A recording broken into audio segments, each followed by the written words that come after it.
오늘 아침 함께 나눌 하나님의 말씀은 요한계시록 2장 8절에서 9절 말씀입니다. 제가 읽겠습니다. 서머나에 있는 교회의 천사에게 쓰라. 처음이요 마지막이니 곧 전에 죽었다가 지금 살아있는 이가 이것들을 말하노라. 내가 내 행위와 환난과 궁핍을 알며 그러나 내가 부요하도다. 또 스스로 유대인이라 하나 유대인이 아니요 사탄의 회당인 자들의 신성 모독을 아노라. 아멘. 요한계시록에 기록된 소아시아 7교회 중 주님께 꾸지람을 듣지 않고 칭찬만 받았던 교회는 서머나 교회와 빌라델비아 교회 딱 2곳뿐이었습니다. 영적으로 보면 서머나 교회는 부러움의 대상이 될 만큼 참 좋은 교회가 틀림없지만 육적으로는 말로 다 할 수 없는 고통과 고난, 극심한 박해 가운데 있던 교회였습니다. 당시 서머나 교회가 있던 지역은 로마의 식민지 중에서 손꼽히는 대표적인 항구 도시로 활발한 무역으로 인해 부요한 도시였습니다. 또한 산과 바다가 어우러져서 아름답기로 유명해서 해 아래에 있는 도시 중에 가장 아름다운 도시라고 불리운 곳입니다. 그러나 이런 자연의 아름다움이 가득한 이 도시는 황제 숭배의 중심 도시로 로마 정부의 정성을 다해 세금과 조공을 바치고 황제 숭배 사상에 적극적으로 협조했던 도시였습니다. 이런 이유로 이 지역의 초대교회 성도들은 로마 당국의 눈의 가시 같은 존재였습니다. 왜냐하면 그리스도인들은 그들이 섬기는 황제를 숭배하지 않았기 때문입니다. 그래서 무역으로 인해 일거리가 많은 도시임에도 불구하고 예수님을 믿는다는 이유로 일자리를 주지 않았습니다. 서머나교회 성도들은 부당하게 재산을 몰수당하기도 하고 많은 순교자가 나올 정도로 심한 박해를 당했습니다. 이런 박해의 중심에는 유대인들이 있었습니다. 본문 9절에 보면 유대인을 사탄의 회당으로 표현하는데 그 이유는 유대인들이 하는 짓들이 사탄과 같았기 때문입니다. 욥기에 보면 하나님을 신실하고 정직하게 섬기며 살고 있는 욥을 하나님 앞에서 참소하여 욥의 재산과 가족과 건강까지 앗아가는 시험을 당하게 만드는 것을 볼 수 있습니다. 그런 사탄이 하는 것과 같은 참소를 유대인들이 서머나교회 성도들에게 하고 있었던 것입니다. 역사학자들에 따르면 유대인들의 참소로 로마 군인들이 그리스도인들을 박해했는데 서머나 지역보다 더 악랄한 곳은 없었다고 합니다. 서머나 교회를 치리하던 사도 요한의 제자 폴리갑 감독도 유대인들의 참소로 인해 순교를 당했습니다. 유대인들은 황제 숭배를 거부한다고 로마 군인들에게 참소하므로 그날이 안식일임에도 불구하고 폴리갑을 불에 태워 죽이는데 앞장섰습니다. 그래서 우리 주님께서는 이런 서머나 교회 성도들에게 이렇게 말씀하셨습니다. 내가 내 행위와 환난과 궁핍을 알며. 여기서 환난은 억압, 압박, 고통을 뜻하는 단어로 큰 바위가 짓누른다는 의미를 가지고 있습니다. 이 단어만으로도 엄청난 고통을 당하고 있던 서머나 교회 성도들의 상황을 충분히 짐작할 수 있습니다. 주변에 모두가 다 넉넉하고 부유하게 사는 상황 속에서 예수님을 믿는 사람들만 찢어지게 가난하고 바위로 짓누르는 듯한 압박과 고통 속에 살아야 했습니다. 예수님을 믿는다는 이유로 온전한 경제 활동을 할 수 없었고 멸시받고 무시당하고 폭력과 죽음 가운데 노출될 수밖에 없었습니다. 코로나19로 인해 세상에서 그리스도인이라고 당당하게 이야기하기 어려운 시대를 맞이했습니다.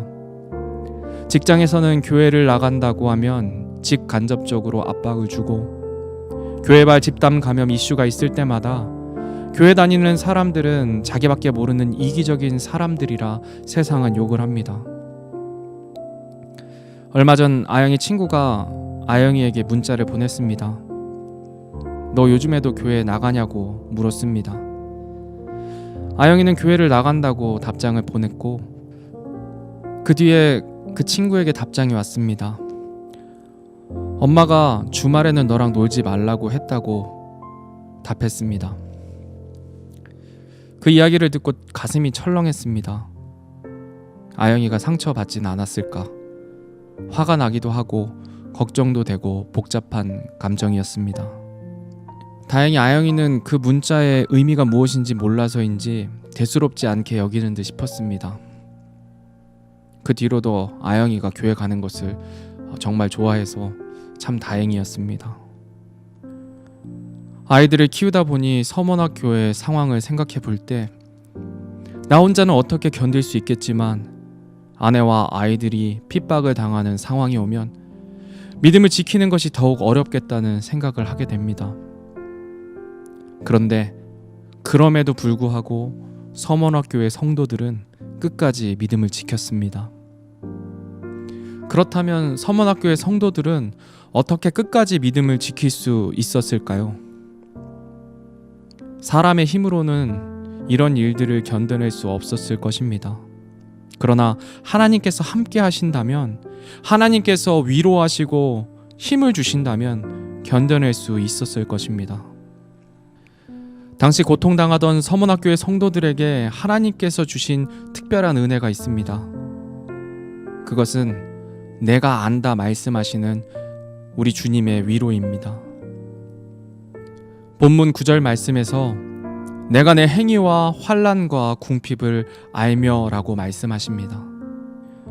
여기서 알다라는 단어는 단순히 내가 내 고통을 안다 정도의 머리로만 안다는 것을 말하는 것이 아닙니다. 여기서 쓰인 안다라는 단어의 원어적인 뜻은 부부가 하나 되어 서로 아는 것처럼 친밀하게 아는 것을 뜻합니다. 부부가 서로 안다는 것은 단순히 지식적으로 아는 것을 뛰어넘어 감정적, 의지적, 전인격적으로 안다는 뜻입니다. 만약 아내가 큰 고통 중에 있다면 아내만 고통받는 것이 아닙니다. 남편도 곁에서 함께 고통을 받게 됩니다. 십자가에서 고통을 몸소 체감하셨던 우리 주님은 극도로 궁핍한 생활과 극심한 박해와 고통 중에 있던 서머나교회 성도들의 상황을 지식적으로만 아는 것이 아니라 전인격적으로 알고 계셨다는 것입니다. 전인격적으로 알고 계셨다는 것은 너희가 아파하는 그 순간에 내가 너와 함께 있었고 나도 함께 아파했다는 의미입니다.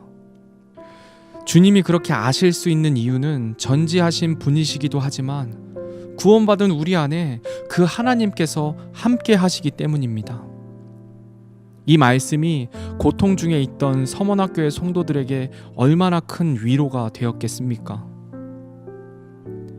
오늘날을 살아가는 고통 중에 있는 위로가 필요한 우리 모두에게도 우리 주님께서는 동일하게 말씀하고 계십니다.